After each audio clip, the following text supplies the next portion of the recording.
বর্ষণ এবং মুহুরী নদীর পানির দ্রুত বৃদ্ধি ফেনী জেলায় বন্যা পরিস্থিতিকে ভয়াবহ রূপ দিয়েছে।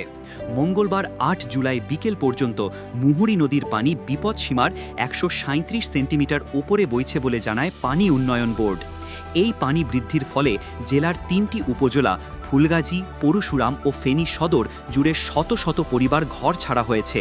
পানি উন্নয়ন বোর্ড জানায়, মুহুরী নদীর বন্যা নিয়ন্ত্রণ বাঁধের অন্তত ৬টি স্থানে ভাঙন দেখা দিয়েছে। এই ভাঙনের ফাঁক দিয়ে নদীর পানি আশপাশের গ্রামগুলোতে ঢুকে পড়ায় দ্রুতই প্লাবিত হয় বসতভিটা ও চাষের জমি। এরই মধ্যে জেলা প্রশাসন জরুরি ভিত্তিতে আশ্রয়কেন্দ্র প্রস্তুতের উদ্যোগ নিয়েছে।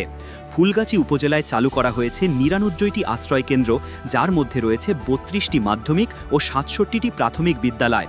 পরশুরামে প্রস্তুত রয়েছে আরও ৩২টি আশ্রয়কেন্দ্র। ফেনী সদরেও কয়েকটি কেন্দ্র খুলে দেওয়া হয়েছে। ক্ষতিগ্রস্ত পরিবারগুলো আশ্রয়ের জন্য কেন্দ্রগুলোর দিকে ছুটছে। ফুলগাজীর অন্তত ২টি কেন্দ্রে আশ্রয় নিয়েছে ৩৬টি পরিবার, যাদের সদস্য সংখ্যা ৮৫ জন। পরশুরামের ২টি আশ্রয় কেন্দ্রে অবস্থান নিয়েছে ৫টি পরিবার, ২০ জন, আর ফেনী সদরের একটি আশ্রয় কেন্দ্রে আশ্রয় পেয়েছে ৭টি পরিবার, ২৮ জন। আবহাওয়াবিদ এম খো হাফিজুর রহমান জানিয়েছেন, গত ২৪ ঘণ্টায় ফেনীতে ৪৪০ মিলিমিটার বৃষ্টিপাত হয়েছে, যেখানে ৮৯ মিলিমিটারের বেশি হলেই তা অতিরিক্ত ভারী বর্ষণ হিসেবে ধরা হয়। এই প্রবল বৃষ্টিতে একদিকে জমে থাকা পানি সরতে পারছে না, অন্যদিকে নদীর পানি পাল্লা দিয়ে বাড়ছে। পানি উন্নয়ন বোর্ডের বন্যা পূর্বাভাস ও সতর্কীকরণ কেন্দ্রের নির্বাহী প্রকৌশলী সর্দার উদয় রায়হান জানান, চট্টগ্রাম বিভাগের ফেনী, মুহুরী, হালদা, সাঙ্গু ও মাতামুহুরী নদীর পানি দ্রুত বাড়ছে। এদের মধ্যে মুহুরী নদীর পরিস্থিতি সবচেয়ে সংকটজনক। গোমতী নদীর পানি আপাতত স্থিতিশীল থাকলেও পুরো অঞ্চলে বন্যার সম্ভাবনা বাড়ছে, বিশেষ করে নদীর তীরবর্তী নিম্নাঞ্চলে। তিনি সতর্ক করে জানান, যদি ৯ জুলাই পর্যন্ত নদীর পানি বিপদসীমার ওপরে থাকে, তবে জেলার আরও অনেক এলাকা প্লাবিত হওয়ার আশঙ্কা রয়েছে।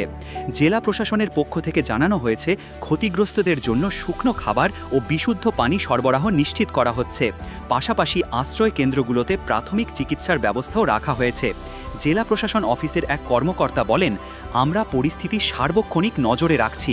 দ্রুততর সময়ে যেসব এলাকা প্লাবিত হয়েছে সেসব এলাকায় ত্রাণ পৌঁছে দিতে কাজ চলছে। প্রশাসনের পাশাপাশি স্থানীয় স্বেচ্ছাসেবকরাও বিভিন্ন আশ্রয় কেন্দ্রে সহায়তা দিতে এগিয়ে এসেছেন।